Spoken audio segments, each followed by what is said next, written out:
തൈറോയിഡിലെ സൂക്കേടിന് നമ്മളിപ്പോൾ എന്തൊക്കെ സിംറ്റംസ് ഉണ്ടാവുകയെന്ന് ചോദിക്കുകയാണെങ്കിൽ അത് പലപ്പോഴും ഒരു സിംറ്റം ഇല്ലാത്തൊരു മുഴയാവാം. ഓർ ഈ മുഴ നമ്മളുടെ കഴുത്തിനകത്തുള്ള ഓരോ ഓർഗനെ പ്രസ് ചെയ്തിട്ടുള്ളതിൻ്റെ സിംറ്റംസ്, ലൈക്ക് നെർവിനെ പ്രസ് ചെയ്ത് കഴിഞ്ഞാൽ ഒച്ചയ്ക്ക് മാറ്റം വരിക, ഓർ ഒച്ച ഇല്ലാതെ വരിക.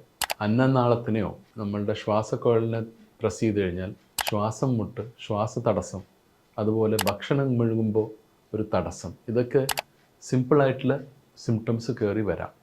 പലപ്പോഴും നമ്മൾ ജീവിതത്തിൻ്റെ ഒരു ഭാഗമാണെന്ന് വിചാരിച്ച് ഒഴിവാക്കുന്ന ചില സിംറ്റംസ് ആയിരിക്കാം. ചെറിയ തടസ്സം, ചെറിയ ഒരു ശ്വാസം മുട്ട്, ഓർ ഒച്ചയ്ക്ക് ചെറിയ മാറ്റം. പക്ഷേ ഇതൊക്കെ തൈറോയിഡിൻ്റെ മുഴയുടെ പ്രോബ്ലംസ് ആവാം. അതുപോലെ തന്നെ തൈറോയിഡിൻ്റെ പ്രവർത്തനം കൂടിക്കഴിഞ്ഞാൽ തൈറോയിഡിൻ്റെ ഹോർമോൺ നമ്മുടെ ഹാർട്ടിനെ ബാധിക്കാം, ബ്രെയിനിനെ ബാധിക്കാം, വേറെ ഓർഗൻസിനെ ബാധിക്കാം. ഹാർട്ടിനെ ബാധിച്ചു കഴിഞ്ഞാൽ ഹാർട്ടിൻ്റെ റേറ്റ് വളരെയധികം കൂടും. ഇപ്പോൾ നെഞ്ഞെടുപ്പ് കൂടുതൽ വരുന്നു എന്നുള്ളൊരു കംപ്ലൈൻറ്റ് വരാം, ഓർ ഈവൻ ശ്വാസം മുട്ട് കണ്ടെത്തി വരാം.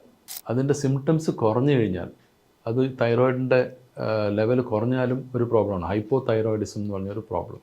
ഇതിൽ ആൾക്ക് ഒന്നിനും ഒരു ഇൻട്രസ്റ്റ് ഇല്ല, ഇൻ്റലിജൻസ് ലെവൽ കുറയുന്നു, എപ്പോഴും ഉറക്കം വരുന്നു, വെയിറ്റ് കൂടുന്നു എന്നൊക്കെയാണ് ഇതിൻ്റെ കോമൺ സിംറ്റംസ്.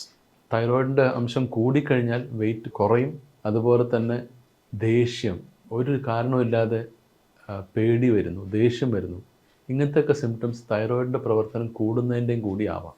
പലപ്പോഴും ഈ സിംറ്റംസ് ഒക്കെ നമുക്ക് ഇങ്ങനെയാണ് നോർമൽ എന്ന് വിചാരിക്കുന്ന സിംറ്റംസ് ആയിരിക്കാം.